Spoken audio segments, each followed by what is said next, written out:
Where did this lack of fear come from? Were your father and mother particularly fearless as individuals? I'm today opposing Mr. Modi, which no one else in my party would dare to do.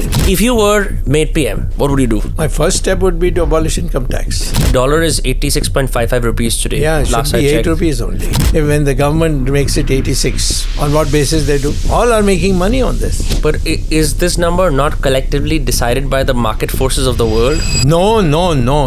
This is decided in the Reserve Bank. Raghuram Rajan. Scatterbrain. Unfit. Gautam Adani. Adani is a maestro. He's making a fool of everybody. Rahul Gandhi. Rahul Gandhi, I know nothing about him except that he seems to be a dumb guy. I will say very clearly today that Modi is perhaps one of the most evil men I've ever met. What do you think about Modi not being invited to Donald Trump's inauguration? I knew it was coming. If by chance Trump comes back to power, Modi is going to be the hardest hit. It was Rajiv who made us. In fact, he wanted me to be the Prime Minister. Why not take the position for himself?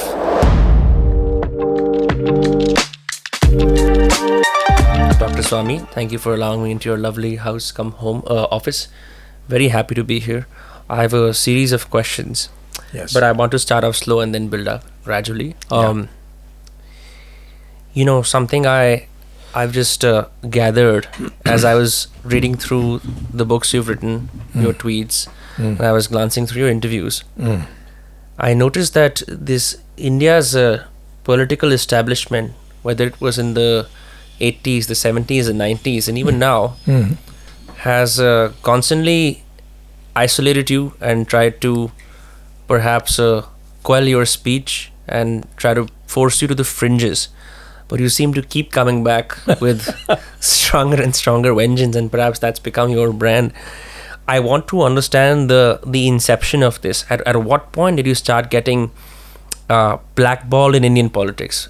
At what point did you stop towing whatever party line you happen to belong to? And when did you become a thorn in many establishments' side? Well, first of all, I would like to say that on one issue, there's been no change all through since I entered politics in 1970. I became a member of parliament in 74. I was to be a member of parliament in 1972 itself, but I just come back from America. And my name was not on the voter list, so that's how I couldn't become. I joined a party called Jan Sangh, which at that time was thought as no future. But then Jayaprakash Narayan came, and I knew Jayaprakash Narayan because when I was teaching at Harvard, he came and the university actually assigned him to me, so to speak, to take him around and so on. So Jayaprakash Narayan started a movement and he wanted me to be there, and the Jan Sangh was a relatively small party at that time. The Congress O and Moraji Desai and others were much larger. But I became acceptable to everybody because of the fact that I had been a professor and I had made a big name. I was a joint author with Paul Samuelson and all that. And a thesis advisor of Simon Kuznets, both Nobel laureates. So I didn't have any problem at all, and most people liked my approach in Parliament when I went to Rajya Sabha to begin with in 1974, when I had Mrs. Gandhi almost in tears. In one case, when I showed that Sonia Gandhi was an insurance agent, and all insurance companies owned by government were utilizing her, something which is illegal. And Mrs. Gandhi came quite red-faced and with almost tears, saying that she has withdrawn from all that, which means I was right. They shouldn't have been there in the first place. And that gave a huge boost. Everything was okay then, and then the emergency came, and I've become quite a hero because I went underground. I escaped. They couldn't catch me. They had 18 cases put on me. But I went to America, England, and Canada, 3 English-speaking countries. Sorry, is insurance agent a euphemism for something else, or just No, she was, selling say life insurance for on the LIC or some other issue for a car and all that, and getting the insurance money for it. I mean, the agent money for it. Okay, but why would she do it as a national politician? She was not a national politician in 1972. Okay. 74. She was an Italian migrant in India? Who? So Sonia Gandhi? Yeah. Sonia Gandhi was married to Rajiv Gandhi that Right. time. Okay. But neither of them was in politics. I see. Okay. And then, so when the emergency was declared, you Yes. sort of, I guess you, embolden your stance against Indira Gandhi. Yes. I don't know about those years. I was frankly born in 97, so I've missed a huge chunk. I've just read some, illustrated books about the emergency that sort of broadly talked about it. But many people talk about it as a particularly dark and trying time in our country's, how do I say it, like in our democracy's past. Yeah. How bad was it? Was it like you were fearing for your life all the time? There was chaos and fear everywhere. If you could just describe that, perhaps. No, if I had fear of my life, I wouldn't have done what I did. One of the things for which I am celebrated amongst the still people who are old enough to be adults at that time was, despite a Interpol notice on my name, I had gone to America and I was campaigning there. Then I went to Britain and Canada. So Mrs. Gandhi got, Interpol notice issued on me. Yet I managed to come into India, go into Parliament and make a 30-second speech and disappear and go back to America. And that is what most of the elderly people remember today. Because that was, I was called Scarlet Pimpernel, I was called all kinds of things all over the world, because all the democracies were focused on what's happening in India. So that changed everything. So it was not I was living in America, I was living in Canada, I was living and I was living like anybody else there, and the Indian community was totally backing me. So therefore, I lived in houses of Indians, and I never had any problem. My wife had a lot of problem because in my house everything was attached. So she had to sit on the floor, and the school. We had two small girl children. One is Suhasini, who is now an editor, and the other is Gitanjali, who is in the United States as a lawyer. So these two had to go to school, so my wife had to take them. And she was very brave. And she's written a book herself on her experiences, which are worth reading, where she describes on a daily basis all that she went through. So, but in the end we won. So everybody's forgotten everything. Yeah. So you must be 8 years old, roughly, when India gained independence. Yes. I was born at the end of September of 39. 39, yeah. So Wikipedia was right in this way, because usually it's famous for inserting itself in places it should not belong in. It's, I think, with how fast technology is going, there seems to be an amnesia when it comes to our history. Like, I think when I was a kid, I used to read about India's independence and India's Republic Day, where I was just sitting with my team and asking them, who are the CMs of the 29 states in India? And they could only say Eknath Shinde and Devendra Fadnavis and Yogi, because they were sort of prominent CMs. And they thought Kejriwal is still the CM of Delhi. But nothing against my team. They can name all the PC brands when I ask them. It just shows that not only them, but also me, we're like quite, we have a lot of amnesia. But for someone who was an 8-year-old during the independence, what were those years like? Like, what was it like? Did the parliamentary security officers not catch up? No, they had no idea I was coming.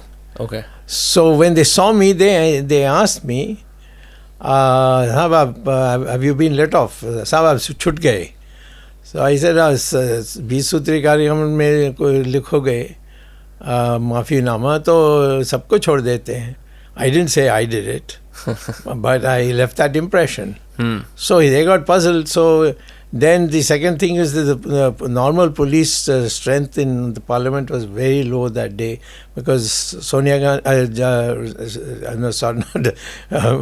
Sanjay, that the brother of the other brother of Rajiv Gandhi, Sanjay Gandhi, he was holding some rally in near Supreme Court, and so all the policemen had gone there.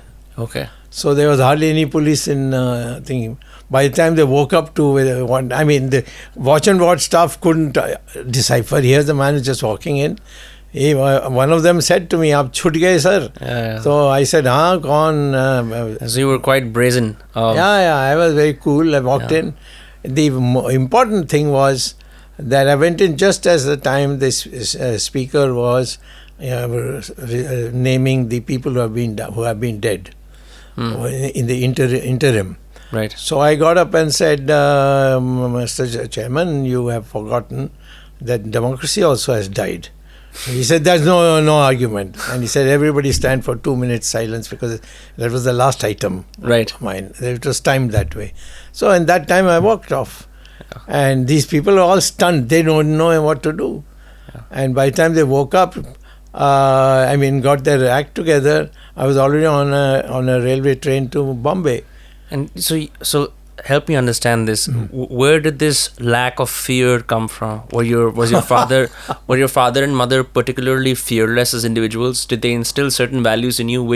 Because like if I think about myself today, I think about the state as this giant megalith, and I think about myself as an individual as very small, and I can read the Constitution cover to cover, but I still won't be able to wield my rights in a way where I feel secure to even go against the state. Right, so I feel powerless in front of the state. No, I told you from childhood I was fearless. I went to Turkman Gate when the riots were going on, and stayed there for almost the whole day and nearly got lost, and luckily found my way and came out. Yeah. There have been all through incidents that I'm today opposing Mr. Modi, which no one else in my party would dare to do. Yeah. So I think there has been a streak.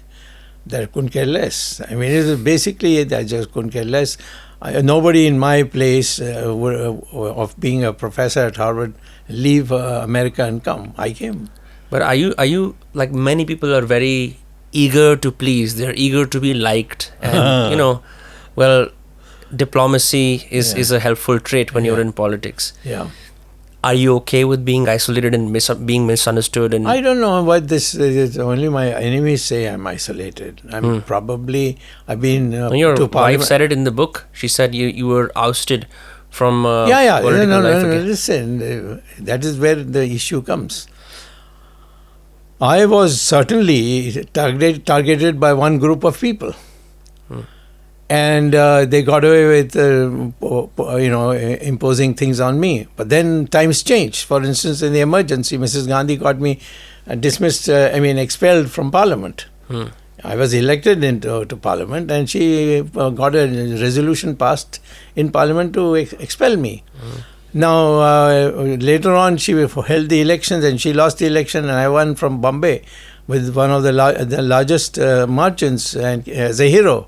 I came back, and the first thing that I did was to get a resolution passed expelling her and putting her in TR jail. Now, how can a man like me be afraid when he finds the events in his life? Has always been, I bear it for some time, and then suddenly I get what I want. Yeah, for me it is very surprising for you to be in one of the big tent political parties of the country and to openly criticize the very leader, the very, benefactor, the chief supremo, the prime minister of the country, and yet not have your membership revoked. Yeah. Why is that? I think there are two aspects to it. One is that today's Prime Minister, there was a time when he used to come to the railway station to pick up my bags to take me to a safe place during the emergency. As an RSS... as a RSS worker. As an RSS pramukh. So you've seen him rise, and so you... Yeah, I've seen him from a long time. He was in Vidyarthi Parishad in 1972. And I came to address that meeting, and he was the one who was rolling out the carpets. So I've known him throughout, and it was very cordial all through. The day he became Prime Minister, I don't know what happened to him. And that's true with almost everybody else, whether it's Advani or, Jethmalani or any of these people. He turned against them. He just didn't want anybody else around except sycophants. So that's where the problem has come. Now, today, it's going to be very difficult because there was a time when I was expelled, and that's when Vajpayee created the BJP out of the Janata Party and said, no, Swamy can't come in. Because I was talking about his very weak, his drinking alcohol, his chasing women, all that. But do you think that making personal attacks that have nothing to do with their politics, is that not like a flavor that many people would not want to entertain? If it is in your party's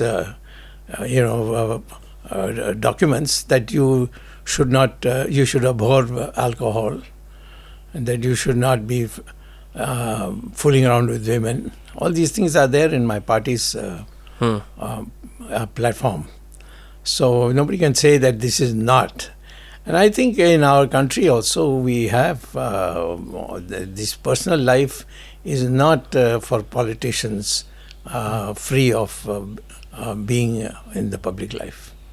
Interesting. I do not know if you refer to the foreign minister as a waiter. Yes. I don't know why that was.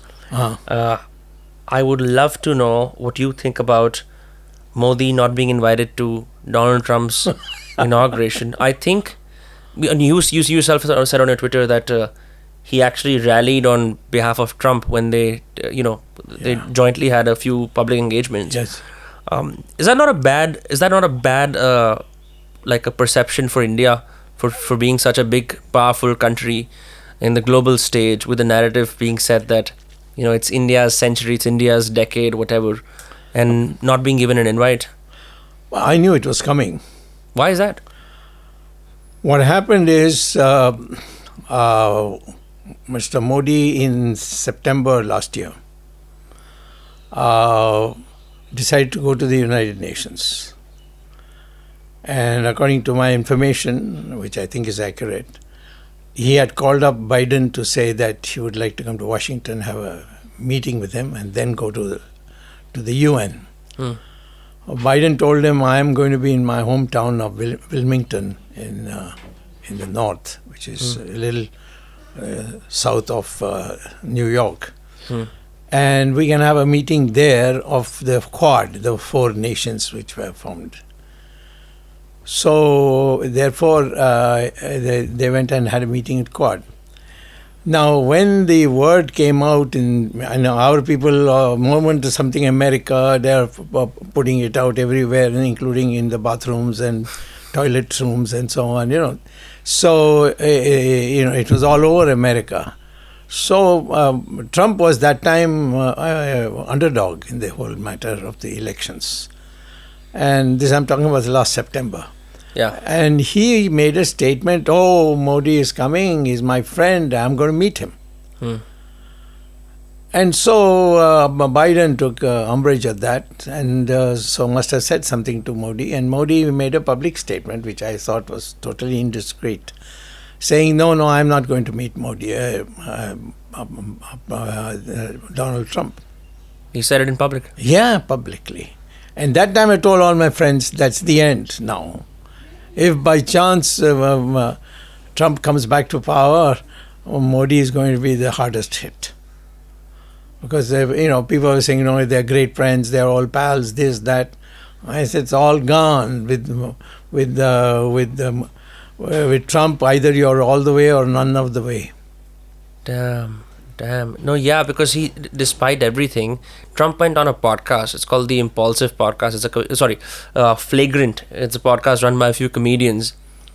And he was talking about how all the world leaders he's met are killers. He described Modi as being someone that would look like your father, but can be very, very brutal, right? So he spoke very affirmingly about him. But not being invited is a clear indication. And then you also said that the Indian establishment had to literally beg to be given an invite. And so Yes. Foreign minister is attending along with the ambassador. Yeah, he's attending in the enclave, that is the area which has been put for those people of different countries whose embassies are there. So each embassy has been given a couple of seats. So he's taken one of them, and he's sitting next to the ambassador of India, and right at the back. Damn. And it is not something that they've asked him to do, nothing. When he came on a mission, they all... In fact, the more important thing is that the foreign minister refused to meet him. He said, "You have not come for foreign affairs matters, so I don't have to meet you." He asked for a meeting with him, but he refused to meet him. All this doesn't come here. This looks like a diplomatic affront. What do you think? Because for whatever reason, I love Trump. I think he's a fantastic communicator. I think he's going to make America solid. I think he's going to make Americans feel like what they've always believed, that they're exceptional. And now every country is going to either cower under fear and just, either fall in line. What do you think this means for India? Well, for India, we have lost already much before what happened with Mr. Trump. See, you try to create the impression that we are with the Americans in the very beginning. Yeah. So Biden got excited and created this Quad, 4 of the Japan, Korea, United States, India, Australia. Right. Not Korea, but it's Australia. Now, and he was very excited that, like a NATO, he has got one in the eastern part. The next thing Biden finds out is this guy has gone to meet Trump. He's gone to meet the Russian monk. Say no, this is just a get-together body, and it's not a strategic matter, and so on. One big drop for him there. Second thing, the Chinese crossed into what is undisputed Indian territory. Correct. And took over 4,000 square kilometers. And now they're building, houses there. And we have now signed an agreement agreeing to their take over that land. But they will not produce a map. So I was going to ask is if we have the no map is allowed. I've tried. I've gone to court, and I said I need to know the latest map of India. What is the difficulty? And the court cannot say no to me, but they just this adjournment. So this is the thing that he has sold out to the Chinese because of some things that happened when he was chief minister, and he had been 10 times in some 8 years of being chief minister. And the man who received him was the ambassador of India, and that was our present waiter. Yeah. Do these people never come and say to you, "How dare you say that about me?" When you How meet will them? they say that? When they meet you publicly, privately? No. If they're asking me, they know that they have done wrong things in the past, silly things, where they played a role as, say, foreign secretary, cutting me out of this and cutting me out of that, not allowing foreign leaders who give names whom they want to meet. Any of those, my name is cut off. And if I go abroad, say to China, they'll give advice to the ambassador, don't give him the time of the day. So those are the things which irritated me, yes. So it looks like you're a free agent even within the BJP, where... Yeah. No, I wouldn't say I'm a free. I'm ideologically a darling of the BJP. That is the RSS types of people, those who are committed to an ideology. For them, I'm a hero. And if they were to expel me, well, they will have there will be a lot of, I'm sure they have discussed this matter. And the RSS must have taken a very strong stand that ideologically he is totally with us. It's only if his ideologically variation, then we can think of expelling that we have done to so many others. Allow me to frame a long drawn-out question, because I've met members of the RSS in Mumbai, where I also stay. People will hate me for saying this. Some of them gentlemen who came and met me, I really like them, because they said we don't want publicity. We want to do this quietly. This is what we believe in. And since I've hung out a lot with members of the new right in India, they've helped me understand what Hindutva is. And this is roughly the definition I've gotten. It is an anti-caste movement that unites Hindus across all caste lines, where like caste becomes irrelevant. But on the other hand, the left views it as Hindu supremacy or militant Hinduism that often is based on violence. So if you were to perhaps help me understand, according to you, what is Hindutva? Removing the strong political flavor, or how it's being used as a football between two sides. No, the question in Hindutva was actually right from the 19th century. Has been a word which has been used, and many of their scholars have used it. Many of our known leaders have used it, who fought the British. Mm-hmm. We say there are some values of Hinduism which constitute what is Hindutva. One is that one man can marry only one woman. Okay. There have been instances of 2, 3, etc. But, I'm not talking about Ram, for example, went all the way because of one woman. He was a king. He could have easily have married any number. Right. But the model is Rama. Okay. And so like this, you see, most of our whether it is our gods or whether it is our great men and so on. Take the Pandavas, you see, the struggle with the Duryodhan. Now, each of them had their own status. And so I would say Hindutva is a model for behavior. And that means men and women are equal. And we give the example of Durga, the three goddesses who stand for education, stand for finance, and stand for battle. And of course, you got Kali, who's the extreme as a continuation of Durga. So, what we want every Hindu to know is that there is no one God.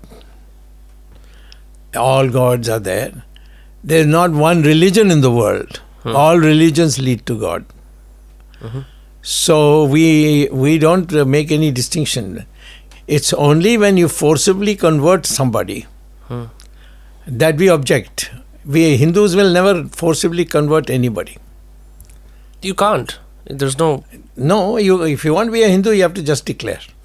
Yeah, sure. You say, I'm a Hindu, you're a Hindu. Yeah, it's a way of life that doesn't really require a ritual. The way of life has become a bit hackneyed. You see, it's not a way of life, it's a theology. There's a theology, there is a strategy, there's so many other things. What's an etiology? Theology, right. Theology, strategy, so many things are there. Hindus have how do you treat an enemy?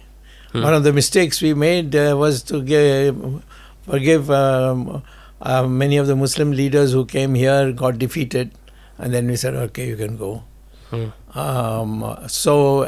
they are the ones who then came back and finished us and took over. Not the whole of India, but a good part of India. So I would say that within our own country, if you look at the Mahabharata story, just what is put out in the media and all that, you will find that they have tents on either side in in the vast area. And at night time, they all go back to their tents, sleep for the night, wake up at 3 o'clock. In fact, they say Muhammad Ghori succeeded with India because he realized that every morning at 3 a.m. the Indian soldier will get up and have a bath and do his puja and then come when the sun rises to fight. So he attacked at 3 after losing, I think, 3 or 4 times. Some people say 17 times, 18 times. They had a code of war which was misused by a barbarian. That's right. Yeah. He took advantage of it. Okay. So this civilization aspect is something that we have to. And today, women are in so many key positions. They've come up where in other countries they have not. Even in the West, women don't have the kind of power that the Indian women have acquired in this last 70, 80 years. Then why is this term used as a pejorative term by the other side? That Hindutva. No, they have pejoratives because you're going to be kept out. If you don't adopt it, you will be kept out. And if you are kept out, then of course you will be nowhere because this is a growing matter. I mean, where Jansangh was nothing, today now we are a all India party in every corner of India. And now people are more openly talking about I am a Hindu, So I think the liberals brought up in the Western tradition are losing ground and they are very unhappy about it. But is there something redeeming about the liberal Indian that you're like, this is a good redeeming quality about the other side? But I'm more liberal than all of them. My wife is a Parsi. Right. My daughter is married someone who has a Muslim name. I don't know whether he's a Muslim or not. Nor did I ask ever. His mother is Hindu and father is, he says, I'm an agnostic. He was a foreign secretary of our country. So I've, all kinds of people in my family. But nobody ever tells me that you're a fanatic, you're a mad fellow, you're ruining the country. None of that. Have you been following what's happening in the UK with the Islamic grooming gangs? Yeah, I know about that. No, Islam. See, there was a book written by one of the Harvard professors, Huntington, his name, who said the clash of the eternity or something like that. It's a book with something on it, where he says that ultimately what's going to happen, that's what he says, that the Muslims will be at war with the Christians, the Jews and the Hindus. And it's a very big book. It's a Harvard University publication. You should read it. So it's increasingly becoming like that. Yeah. That the only country where the Muslims are in a place or know their place is India. You yourself said in a Vice interview about 4 years ago that if the Muslim population increases beyond 30%, it is a problem. Yeah. To which the interviewer just had a strange expression. No, but it is a pretty bold statement because do you never wonder about like an Indian Muslim born in the country, very much of our ways. Yes. If this Indian Muslim constantly hears these things again and again, does that not lead to more radicalization than less? Well, how can it? The country's partition was based on those Muslims who don't want to live with Hindus. But those who wanted to live with Hindus, they stayed back. Otherwise, the partition was India, Hindu-Muslim. And Ambedkar was very, very clear on that. Otherwise, don't do it, he said. But slowly, because Jawaharlal Nehru wanted a electorate which will be, prone to him, I think the Muslims stayed, but the Muslims never had the economic development. So they produce more children than those who are better off. I don't believe that Muslims deliberately have more children. I think that when you are poor, you are going to have more children. It's the same tendency for ghettos across the world. Yes, that's right, correct. Yeah. Absolutely. So The Muslim is a person, if he wants to be part of India, culturally he should be a Hindu. Means, he should not have any forced attitude which makes everybody feel that either you are this here or there. Now, you see, one of the beauties of the Ram Mandir matter, which I initiated originally. Yeah, which you've often mentioned was wrongly Mr. Modi stole the credit for. Yeah, of course, he'll steal credit. It's a pathological problem. It doesn't matter. But the whole country knows. I mean, the Hindus know that. I had only raised this issue that I have a problem in giving up Ram Mandir because Ram, according to my faith, was born there. I can't go anywhere else and build another Ram temple, which is one of the proposals that had come. But a mosque is a place to read namaz, and namaz can be read anywhere, including in your drawing room or even in an aeroplane. Correct. So if a mosque is shifted, no harm is caused to the religion. And there's only 3 places where I know where we have to use that same place where a mosque was built by demolishing a temple. One is Ram Mandir, second is Krishna Janamabhoomi, and the third is Kashi Vishwanath. These 3, if the Muslims give up, I can tell you every Hindu worth the name will stand up for anybody trying to do anything wrong to a masjid or to a Muslim. You're saying if you correct these 3 past wrongs... That's right. Yeah, but then you also invoke many others who will then not stop at just that. Well, that's in a democracy, they are not going to succeed. Okay, let me ask you this. Since I was gathering some research on you, and I used some AI this time. Yeah. I said I'm very intelligent.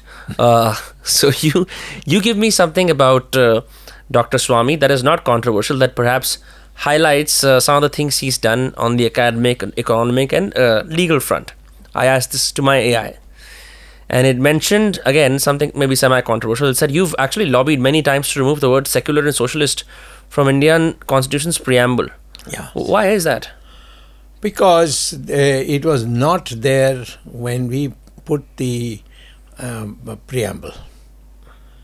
So how can you insert it? Have a new constitution. Scrap this one. Because the preamble is something that was given to us according to the then leaders of the country by the people. That within this framework, you build a constitution. So the preamble doesn't have any reference to secularism and socialism. It's not that it escaped their memory or their attention. Ambedkar, who was given the charge for the bill to bring the consensus about, he very clearly says that secularism and socialism has been rejected by the people who asked us to make the constitution. How was it inserted then? It was inserted by Mrs. Gandhi in the emergency. Really? Yes, 100%.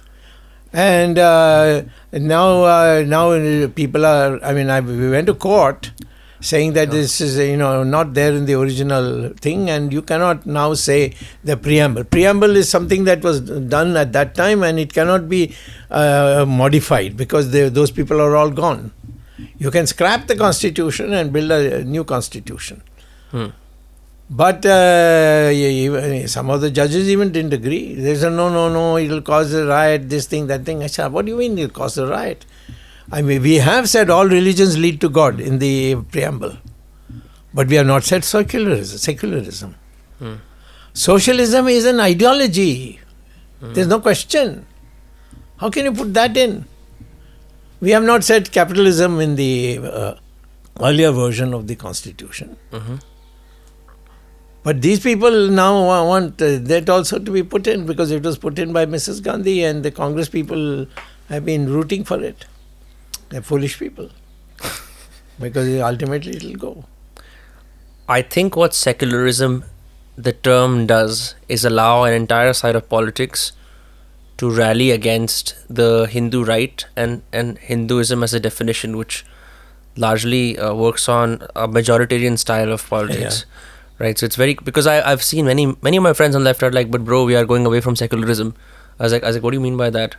And they don't have a definition or an answer. It just means, they say it means where everyone lives equally. That's there in the Constitution before secularism came. Okay. Please read the preamble. So you're saying it's just a political tool right now. That's why you want to get it out. Yeah. Yes, it was forced on us in the emergency when none of us could participate in the election. I had gone underground. Others had gone to jail. And, how can we honor it? You can't today get it passed in Parliament. I know that for sure. Mm-hmm. At that time, almost everybody either in jail or boycotting the Parliament in the opposition. They got it passed. In my generation, there are not too many combative public intellectuals. And your Twitter bio says, "I give as good as I get." Yes, that's right. correct. Can you help me understand what is that? Is that a way of life? Is that a motto? Yes. If anybody is rude to me, I'll be rude to him. If anybody is being nice to me, I'll be nice to him. No, but my question is there space for genuine intellectual combativeness in the country? It depends. I have no problem being in intellectual combat because I get invited everywhere. In speaking engagements, people who disagree with me, they say we like your economics, but we don't like your politics. Like that, they try to soften the blow. But the fact is that I think in India we need frankness. We need to tell people what we think. And you have a right to disagree and still be friends. And I have a very large number of friends. You see, even whether it's Congress Party or the Communists, or all of them, when they meet me, there's utter cordiality. Yeah. Because they believe that I'm genuinely of this view and not doing it for any political purpose. And so they discuss, and they also know that I know the subject. I can argue with them, I can tell them, so on. Was it difficult to change your ways when you first entered politics? No, because at that time I felt that the socialism was a danger. Yeah. And I didn't say anything about secularism. I married a Parsi. I have a son-in-law who says... No, I mean that you come from academic stock. Let me put it like that. Yes. And there are many, like you in your book, the Economic Reset book about India's economy. Yes. You were saying that there are many things you don't like about Modi, but what you do like about him is that he, sort of rose from the masses. He had humble beginnings, right? And that is a very different kind of a politician. I'm not saying that you had humble or royal beginnings, but you were clearly from an academic stock, where it's first Indian Statistical Institute, and then Harvard, and then IIT, right? Yeah. Unlike him, who's just, from the masses, from the very streets. Yeah. So that way, was it difficult to change the way you view the world? Perhaps there's politics on paper, and then there's real politic. No, at that time I felt that Sonia Gandhi-led Congress is dangerous for India. And I know a few things about Sonia which troubles me, because Rajiv Gandhi and I were very good friends. Everybody knows that. And he wasn't keen on going. I was at that time a minister. Chandrasekhar was Prime Minister. He was the Minister for Commerce and Industries. Yes, and also law. I had told Rajiv, it was Rajiv who made us. In fact, he wanted me to be the Prime Minister. But I told him I don't have MPs. And so he said, okay, in 1 year I'll help you collect the MPs. He wanted to make you Prime Minister. Yeah, everybody knows that at that time. And he, in fact... Why not take the position for himself? No, he felt that he should come through an election. He had this... he was very, very sure that he can't be a party where... he wanted an absolute majority. He didn't want to be a dynast. Absolutely. Yeah. And this is the first time I'm hearing someone speak about him like that. He was a wonderful man. I tell you, we lost a very good man. Because he came without any knowledge of politics.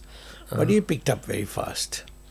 And this Ram Mandir business was the first time it was shown on television when Rajiv Gandhi was Prime Minister. No Indian Prime Minister other than Rajiv Gandhi would have dared to do it at that time. Yeah. So, they would have called secularism. But he said, no, this is mass. And he showed it. So Mahabharata also was shown by him.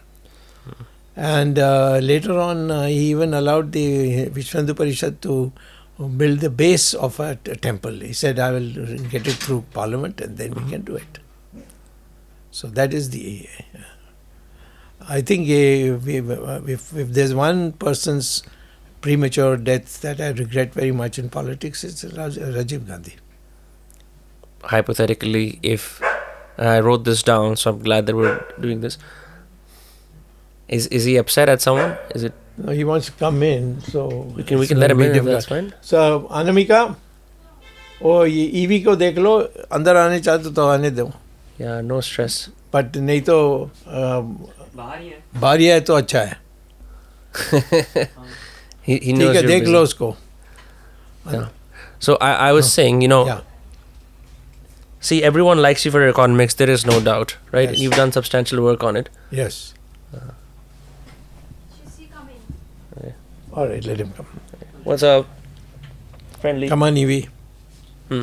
So, everyone knows you for economics. If you were made PM now, yes, if you were to do a list of reforms and the canvas is wide open, what would you do? My first step would be to abolish income tax. It's the root cause of all the gangrene that is there in our society. But there are other countries in the world which are also democracies that also have an income tax. So what? We are in a different situation altogether. Which is what is the situation? First of all, there's no income tax in agriculture. There's a lot of foregone revenue in agriculture, right? For non-poor farmers. No, whatever it is, there's no income tax. All right. Now, in the income tax, there are so many deductions and all allowed, which only someone who can pay for a person... a good CA, a smart CA. A good CA, yes. And then you end up paying nothing. There was a time when the Birla used to pay only 18 rupees as tax. So, I think we are not equipped to collect income tax. And therefore, it is unnecessary thing. There's corruption that caused by it. But how would the governments make their money? How would they... There are plenty of money. Where is the money shortage? Tell me one thing. No, but like... all right, you just say that I will pay 9% if you put your money in the bank. You will get more than anything you want. There are thousands of ways. I've been in government enough, both with Narasimha Rao and Chandrasekhar, that the country just lacks innovative thinking, that's all. I would love to not pay income tax. Yeah, that's for sure. I will abolish it if I was the Prime Minister, as you say. Yeah. Or even Finance Minister, because no Prime Minister will come my way. Or would dare to tell me you can't do this. I would first thing I would do is abolish income tax. And what would you reinstate it? What would you have in its place? Collect it. It will come by collections. Sales tax are there. So many other taxes are there. They're all people will happily give you. I'm telling you, there will be so much celebration in the country you can't believe. Will this not reduce our revenues? I'm sorry, I don't know enough. No, it doesn't. The revenue comes as a product of the growth rate. If your growth rate now accelerates to say 8%, 10%, I think 10% is easy for us. I've been saying this for a long time. I said it in that book also, Reset book. I think you'll cover the money. What else? So you would abolish income tax? I will abolish income tax. That's all I need to do. I will just say the fixed deposit for middle income groups, the rate of interest paid to them would be 9%, not the present 4% or 5%. And I will make sure that those who want to build assets, whether it's a factory or a house or a school, the rate of interest charged by public sector banks will be only 2%.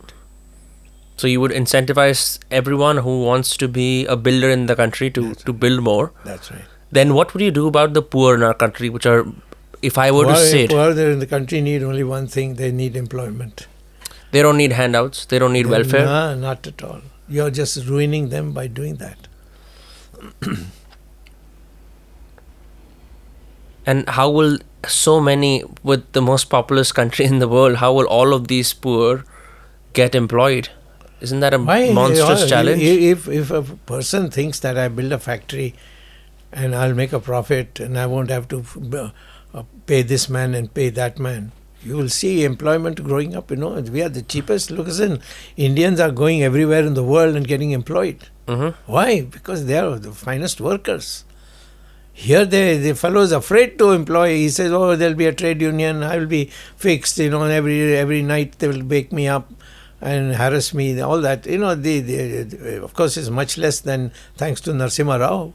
But otherwise during the earlier socialist period, it was horrible. So you would allow builders to build, you would give the poor employment. Yes. You would abolish income tax. Yes. What else? They lower the interest rates for borrowings Okay. to 2%. Okay. And fixed deposit to 9%. Okay. It's going to be a fun time if that happens. Yeah, it will be. That's why people are afraid that once I get in, I may not get out. As far as the social life of Indians are concerned, what changes would you make? I would certainly like to see men and women as equal. I would like to see them get equal education. And I'll be very rough with those who engage in physical crimes against women. By probably having, and this you're not going to broadcast, but I'm going to tell you, by amputating their penis. I can broadcast this. All right. Yeah. Say that any man who rapes a woman, and it's proved by the Supreme Court as having done so, he should have his penis amputated. Do you not think this is a very Arabic style of doing it? Is it Arabic? I don't think so. No, the Arab world does it a lot. No, when they do all kinds of things. What they do to their women, I don't even speak about. Sure. It is not to promote the safety of women. Yeah. It is something else, to create terror. Right. I don't want to create terror. Yeah. I say just don't do horrible things to women, that's all. How would you change our foreign policy? See, foreign policy, let me tell you, is there is no question of a policy. We have to ensure that our land is totally protected. At this stage, either the Chinese should vacate or we should go to war. If we can't go to war today, we should go to war 5 years from now. And we should befriend the democracies more than we do with dictatorships. We can have a good relationship with dictatorships, but the real friendship should be with the democracies. For example, today Ukraine is fighting Russia. Ukraine is a democracy. It's a functioning democracy. And this Putin, he's a mad fellow. He does horrible things. I mean, all the dissenters have been now given poison and killed. So how can you have be friend with a government which is based on this kind of barbarity? So go for the democracies, build with them. There are a hell of a lot of them. Japan, right from Japan, Korea, Australia, all the way. You have people, Sri Lanka. We have so many democracies in the world. Bring them all together and interact with them, do business with them. So you're saying what we're doing right now by befriending Russia, and also we're playing a tightrope. No, we are not playing at all. You're blackmailed. That's why you're doing this. And I know what the blackmail is, and I'm not going to tell you on camera. Wait, you're saying India is blackmailed? India is blackmailed, Modi is blackmailed. Okay. Oh. He can't stand up to the Russians or the Chinese. Yeah. I have met... has Modi allowed anyone to publish? Even the parliament is not allowed. When I was in parliament, I raised this question. When I went to court, I raised this question. I am not being told how much land the Chinese have occupied, which is undisputed so far. It was undisputed land in Ladakh. They have occupied a large amounts. They have built their hutments for their soldiers there. Have you said a word? Has it come in the newspaper? Can you show it? You won't be allowed to go there. And I know many friends who are not. They are real cowards, but they are not sycophants of Modi in the government, who tell me you're absolutely right, but we can't do what you can do. There are people who work in military intelligence and otherwise, and I've also read many papers which talk about a kind of a narrative war that China and Russia wage against us. More China than Russia, I think, where they, perhaps would use our populace and infect their minds with the ideas of communism, socialism, where they, instill pro-China attitudes in very subtle ways, where they, like in many countries. One example I often give is my American friend and I were once sitting in our Boston house, and he was doing some research for an American firm that investigated in U.S.-China relationships, and I think he went a little too deep. He wrote a 20-page paper, and then suddenly his laptop screen just went black. The message in Chinese came, and then the laptop was zapped forever. No one could recover it. So that was the extent of perhaps the viciousness with which the Chinese attack. No, Evie. Chop. No. Has he seen something? No, she's trying to attract attention. Oh, okay. Sit down. Oh, it's a she. I'm so sorry. I'm so sorry I misgendered her. No. Yes. What do you think China has on our country? What is its strengths compared to ours? Well, first of all, they, as far as the northeast and Ladakh is concerned, territorially they've expanded. They just come with their army, right?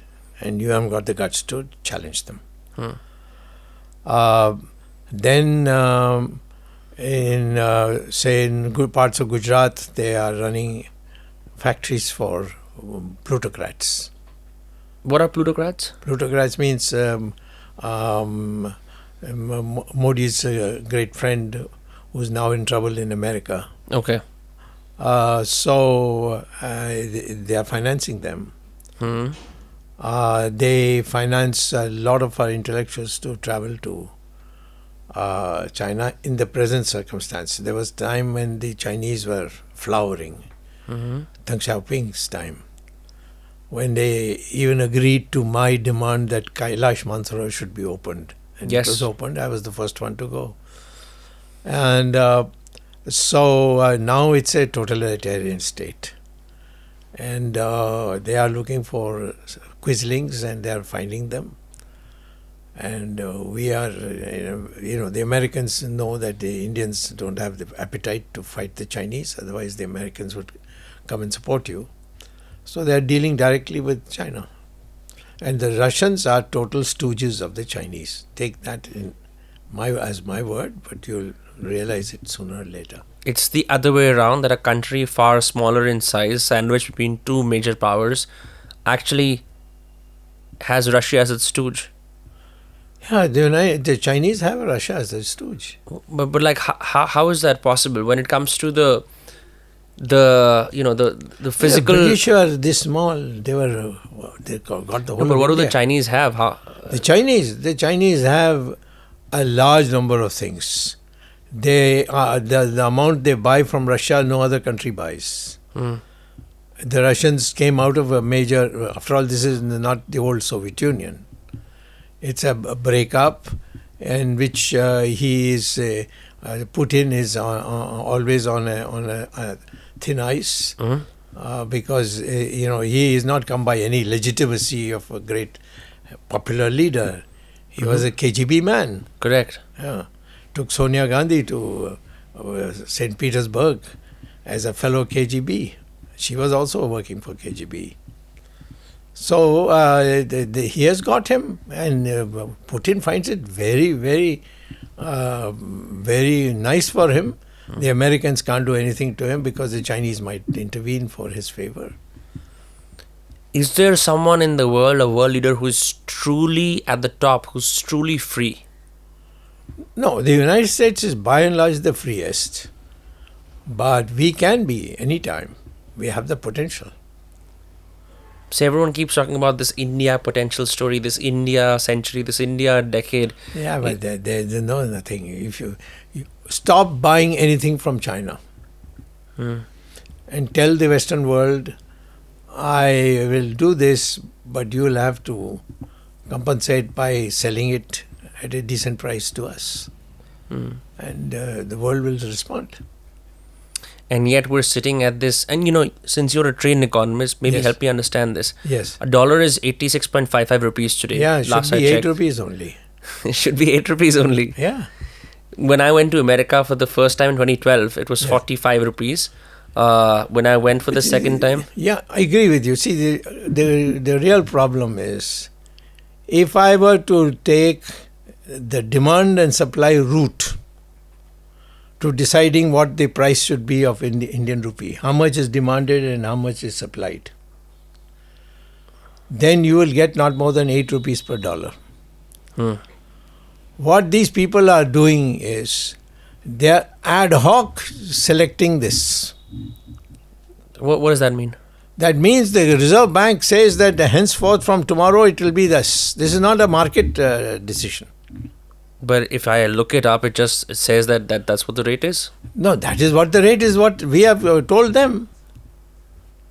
We have not said, okay, I'm opening the market. How do currency exchanges work? Like, how do currencies No, decide? you see, there are currency exchanges like the Americans, which is always available in the market. Correct. And they have a back support. If it starts falling, they will come and put some money and like that. But there is something called a fixed rate thing, which the government decides that it will be this. Tell me, if when the government makes it 86, on what basis they do? Go and ask the Reserve Bank. On what arithmetic basis you did, or mathematical base you did. Or can I take Mr. Swamy with me and bring him there and you explain to him on what basis you decide these numbers? All are making money on this. But is this number not collectively decided by the market forces of the world? No. This is decided in the Reserve Bank. You're saying it's human intervention. Huh? You're saying it's decided by human beings where people sit in an office and say... They sit there and they'll make out a case and the Prime Minister won't understand a word. Jetli was there, he understood even less. And, they did it. And it's been steadily going up. If your economy is improving so much, as you claim, then why is the exchange rate going against you? Makes no sense. Exchange rate will go against you if the amount of dollars that people want is not sustainable on the rupees that you give them. So what if the economy is actually doing well, but the economy is not doing well at all? It's in a miserable state right now and is heading for a major crash. Then perhaps everyone like me is subject to masterful public relations where we are painted a narrative that it's such a great time to be in India. Yeah, of course. I'm not sure that Modi is going to last very long. No, but what are some signs of a bad economy? First of all, the worst sign that you can have is when there is no relationship between demand and supply. Okay. There's a demand for employment, but there's not enough supply. Correct. Why? Because the employers say that you got so much regulations that we have to go through, that we cannot employ as much as you want. Yes, we would like to that, but we won't be able to manage it with these restrictions. So therefore, I would say you start by saying on a daily wage basis anybody can join, and we'll give them on a daily basis. It's like freelance gig work, like contractual work. Yeah.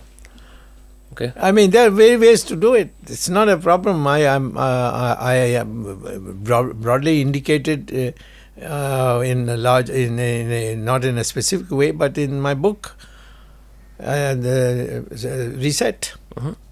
I've done it. After all the economic reforms that came with Narasimha Rao were supplied by me. And the man who worked under me as my secretary when I was a minister in Chandrasekhar's government was Montek Singh Ahluwalia, and who later became finance secretary. And my economic advisor, whom I chased around Europe, located him and brought him here, was Manmohan Singh. Everybody knows that. And the three of us sat down and he said, we do this. And things started changing. And then Narasimha Rao was so impressed. He wanted me to join, but he put a condition that you have to join Congress. I said, that I will not do. Otherwise, many times the Congress has asked me to join. I said, no, I won't come. Do you think countries' economies can entirely be revived by economists? I remember... No, not by economists. He must be a politician. He must have that... he must have that touch with the public, that they have faith that this man means business. And he has got a background. I got a background. If tomorrow I become finance minister and I say, okay, I'm abolishing income tax, there'll be jubilation. Nobody said. There's going to be a party on the streets. Exactly. And then I'll tell them, but don't waste your money, put it in fixed deposit for 2 years. Because I got to survive all this, and otherwise I'll have to reintroduce the taxes. How do you think someone like a Javier Milei has fared in Argentina? Who? Oh, I don't know anything. I never look beyond India. Okay, you never look beyond India, because many people call him Trump of the South. Yeah, it's okay. You know, India is a very different country. When it comes to faith, are you a religious man? Very religious, in the sense that I believe in God, and I expect God to intervene in many times. Sometimes He intervenes, sometimes He doesn't. Sometimes you have to use the court of law. Yeah, winning in the court of law is also God. Yeah, but tell me, does it not make you enemies that you do so many defamation cases? I was just reading up on you. But now I've stopped because nobody is defaming me anymore. I'm serious. You give me a name, I will be happy to file. Yeah, actually, you wrote this down for the end, but perhaps I'll just say it now. Because you've been around for so long and you've met so many people. If you were to give one word for someone, I just have 10 names. Maybe if you want, we can add more. Manmohan Singh. A wonderful man, but no backbone. Nitish Kumar. Nitish Kumar is a smart politician, but someone who's not good for planning economy. Okay, yeah. Arun Jaitley. He's gone. Why should I say anything about him? Okay. Narendra Modi. Narendra Modi deserves to be sent to an asylum. Why is that? Because what is he doing? I mean, I don't understand exactly what he's doing. Why does he go around this world all the time? He goes to every small country in the world. What for? Prime Minister is not supposed to go. Why is he doing this about China? I mean, say to the public, I can't fight the Chinese, so they've come. Give me 2 years, I will put it all together and drive them out. He said, koi aaya hi nahi. What a liar. How can you be such a liar? And it's a lie that has been confirmed now by the government itself by having new agreements of the border being redrawn. But his approval ratings across the world are so high. I don't know which year you're talking about. It's not my impression. It's going t.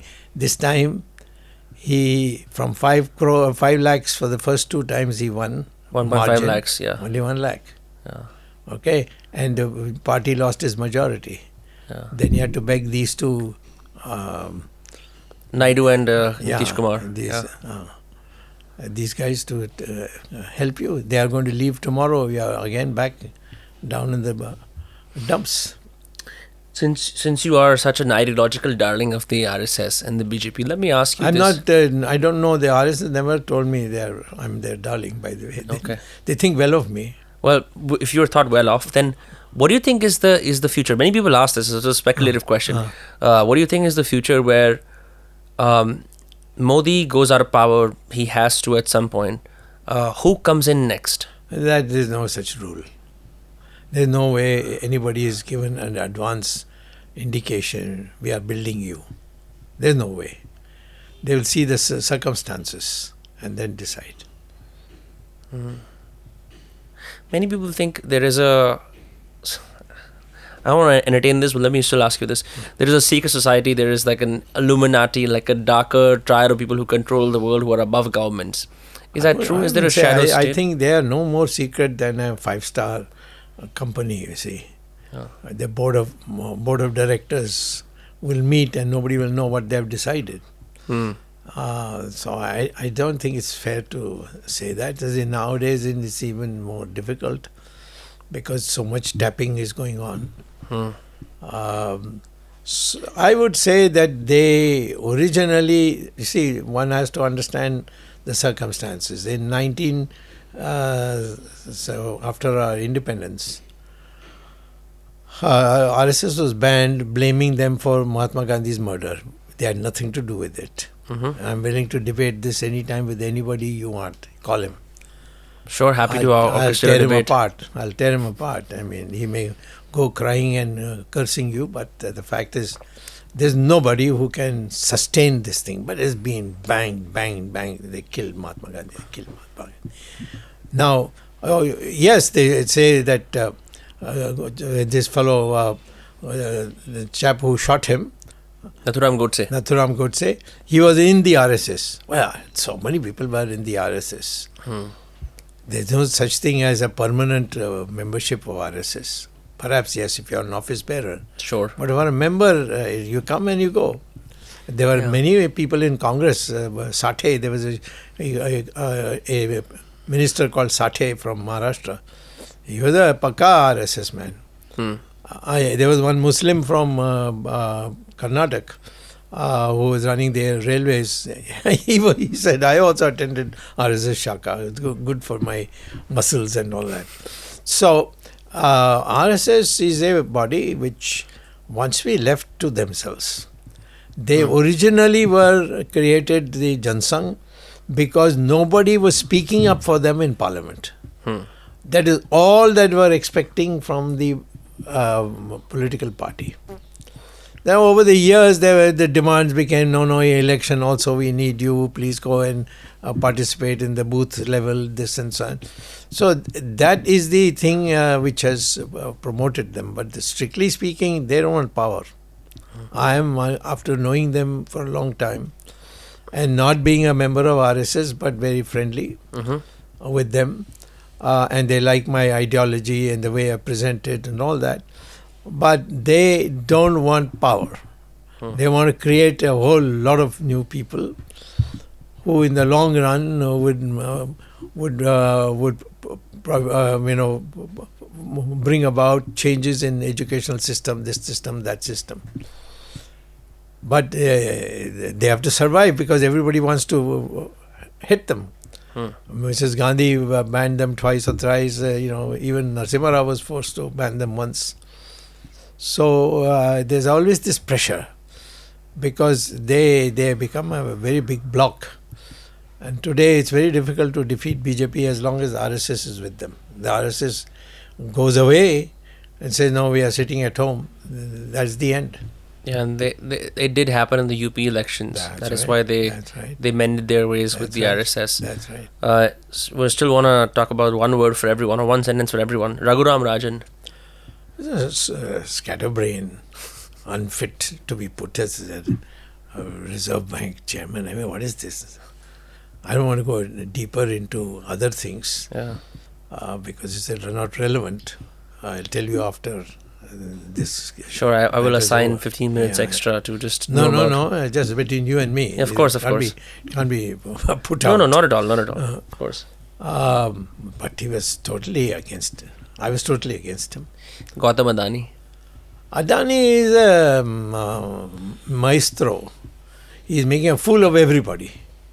And he'll come crashing down one day. And he is already on the way to getting crashed down. What about Mukesh Ambani? Who? Mukesh Ambani. Mukesh is a much more scientific person. He would have probably got a degree from Stanford University had his father not died at an awkward time. So he had to leave that and come. He's a very, I consider him as a very articulate person. Very smart. And I've known him as a little boy because I knew his father very well. And what was he like? He was friend of a friend, enemy of an enemy. If you were against him, he couldn't bear the idea that I was his friend as well as also of Nasli Wadia. He said, no, you choose between the two. I said, I'm not, in a marriage situation that I have to only have one. Yeah. So he got very angry with me. But this man is much more, very sophisticated. Jayalalitha. Jayalalitha and I were friends, enemies. A poor woman, she went through hell. Yeah? Yeah, she was a very beautiful Brahmin girl, forced by her mother due to poverty into cinema. The DMK was in charge, and DMK, they are real debauches in the first order. They're just. She was many years. She was my very good friend. Then she would fight with me, and then I'll say go to hell, and then she will again call me up. Okay, let's forget the past. So I have known her better than anybody else, and she has been.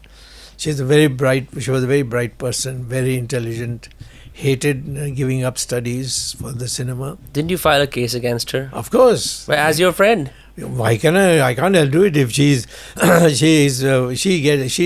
if she goes out of her way, I will have to do it. Wait, you mean you feel compelled to file cases against your friends? Because she has violated the law.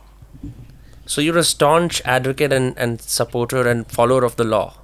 Yeah, absolutely. No, and furthermore, she would file a case, suddenly she will put out a arrest warrant against me. So I said, all right, then I'll teach you a lesson. Rahul Gandhi, I know nothing about him except that he seems to be like a dumb guy. He's not even an Indian, he's a British citizen. Arvind Kejriwal. I don't know, nothing to do with him. When he was with Anna Hazare, the India Against Corruption. I found him very obnoxious. So I don't want to have anything to do with him. Yeah. Did you ever know Khushwant Singh? Very well. See, he is someone who really inspired me to travel the by-lanes of Lutyens Delhi because he wrote so lovingly about it. But many people seem to hate him. Yeah, because he was sort of a frank person.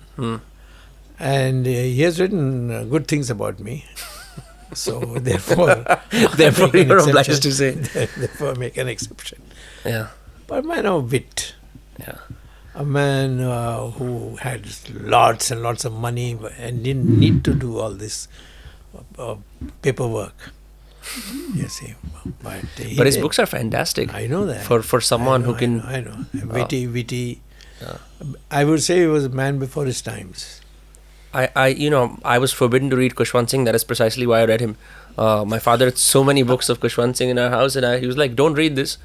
And my first taste of erotica, my first taste of what, perhaps in simple English, India's psyche was, even though it was from the lens of a man who drank his scotch and lived in Lutyens Delhi.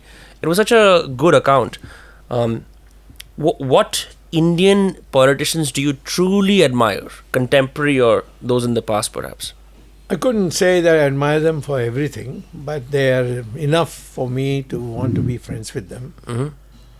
I would say Nanaji Deshmukh was a wonderful man. Okay. Many people didn't like him. Vajpayee hated him.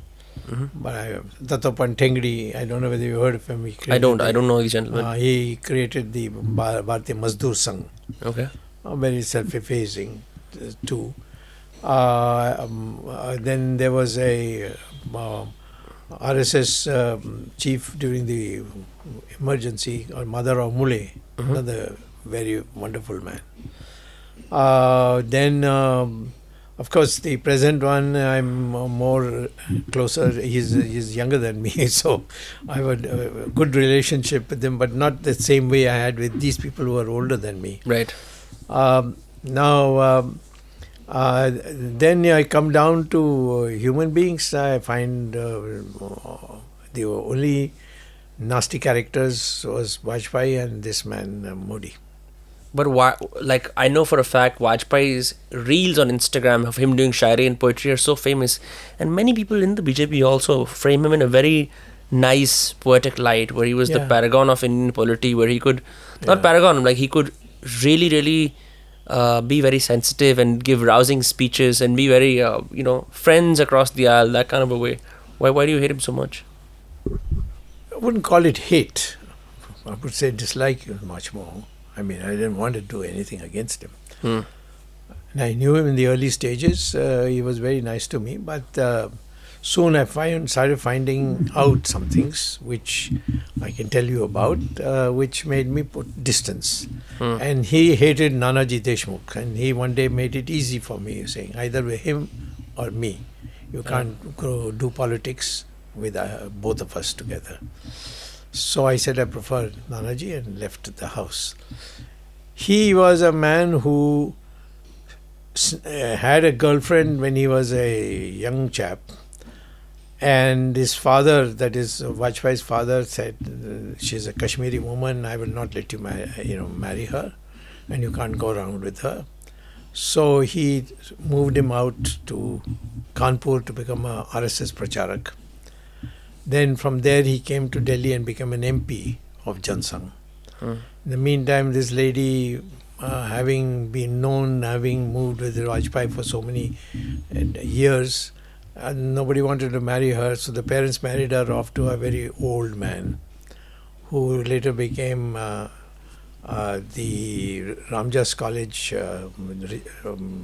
some junior position.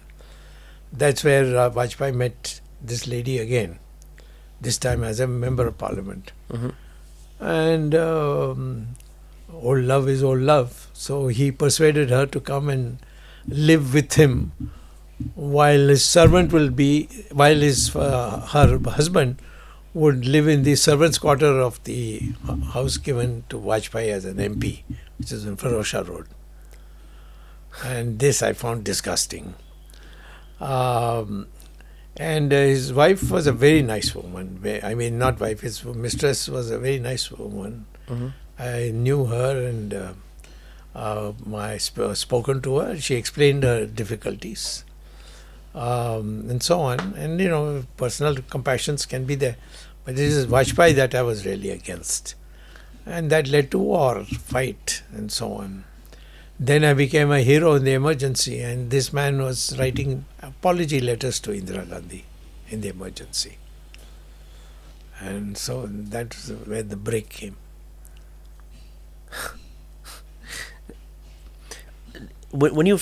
It's been a while, but did politics not corrupt your soul? Because I know it's a young man's question, कि मतलब politics कैसे लोग बुरे होते हैं इस तरह से, but I generally think that some people are pure evil.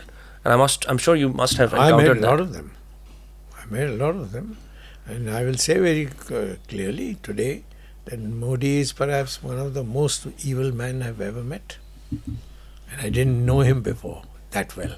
I knew him, a man who came to pick up my luggage from the airport or, arrange my speeches in Vidyarthi Parishad and beg me for getting him to get in the good books of Obama when he was chief minister, you see. So now he's a different man. Now I know really what he is. He's Jekyll and Hyde.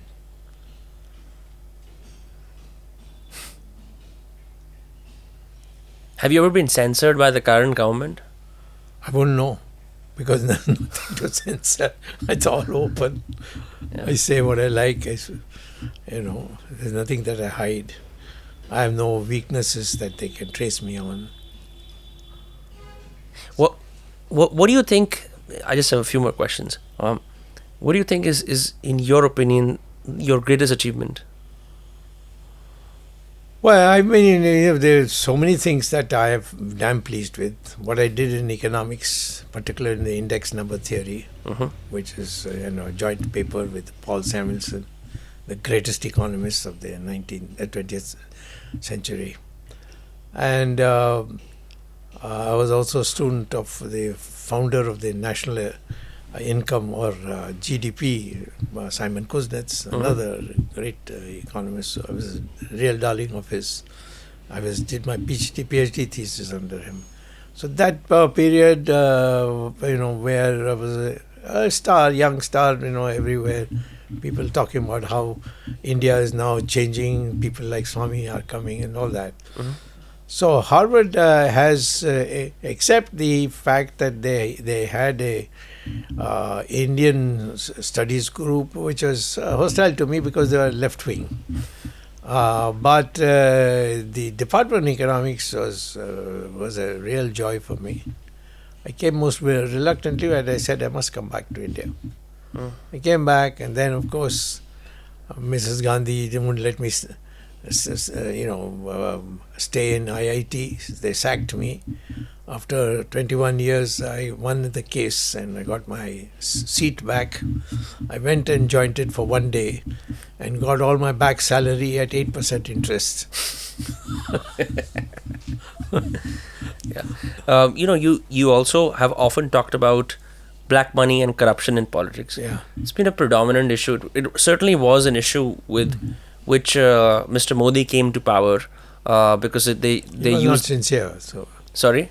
he was not sincere, but he came to power with promising to do. Sure, because when even I was growing up, I would see A. Raja's photo on my Times of India paper every single day. That is my what I did in the courts of India. I would just say this. I mean, he looked like a very simple man, and he was always on the top left of my school newspaper. You would have to read him every single morning. I would say, A. Raja, 2G scam, A. Raja, Spectrum, A. Raja. I think it ran for so long that the most prominent figures I remember seeing in newspapers when I was growing up were Suresh Kalmadi and A. Raja. Yes. I remember their faces and names so distinctly. And then a few days ago, I think I was watching Lok Sabha or Rajya Sabha TV, and I saw A. Raja sitting there. I was like, you have been through a lot, my friend, to end up there. But, I think I'm led to believe you're a straight shooter.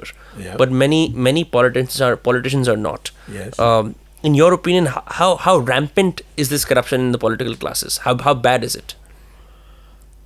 Well, I would call something a corruption if you take money in reply to their asking you to do something. Correct. I can say I've been 6 times to Parliament. Twice I lost. So for the 8 times I got money by just putting my hands out. People gave it.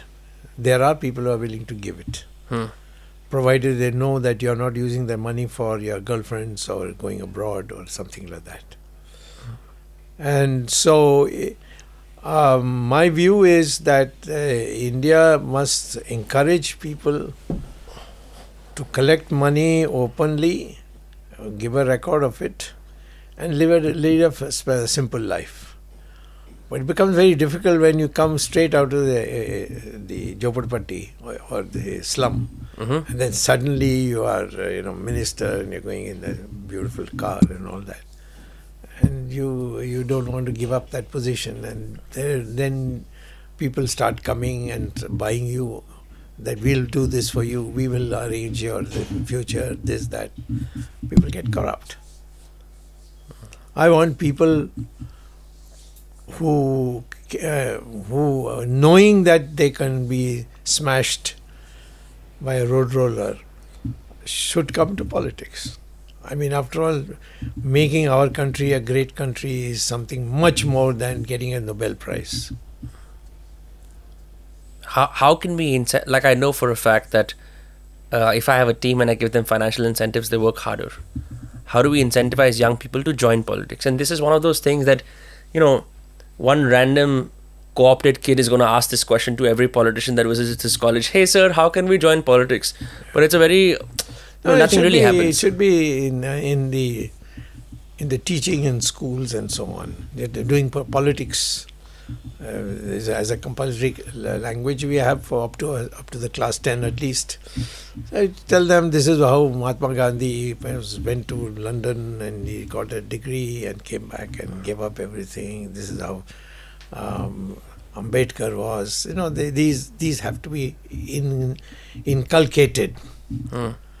Not Jawaharlal Nehru or Rahul Gandhi coming in T-shirt. What is this? Even to T-shirt. What's wrong with this T-shirt? No. It's not an Indian dress. You're going to Indian Parliament. At least for Parliament, you go in kurta and pajama. You see, there's some people wearing tie. I mean, this waiter, he's all the time in a tie. That's why I call him waiter.